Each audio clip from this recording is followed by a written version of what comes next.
मुंबईच्या वानखेडे स्टेडियमवर क्रिकेट संग्रहालय साकारण्यात आले। क्रिकेटची परंपरा, वैभव आणि अनमोल आठवणी या संग्रहालयाद्वारे बघता येणार आहेत। MCA Sharad Pawar cricket museum असं या संग्रहालयाला नाव देण्यात आले।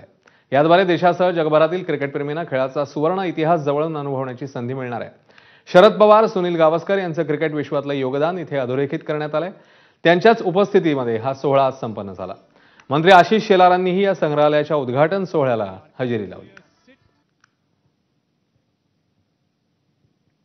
आज तुम्ही जे हे संग्रहालय त्याचं उद्घाटन केलंय ते एक फार छान काम केलं तुम्ही।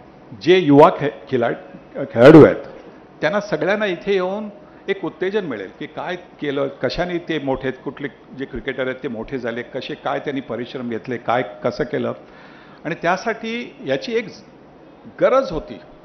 इतके वर्ष मला पण वाटायचं की इथे एक म्युझियम झालं पाहिजे, आणि पवार साहेबांनी सांगितल्यानंतर तुम्ही हे केलं ते फारच छान केलं, कारण आणि डिजिटल केलं ते आणखीनच छान।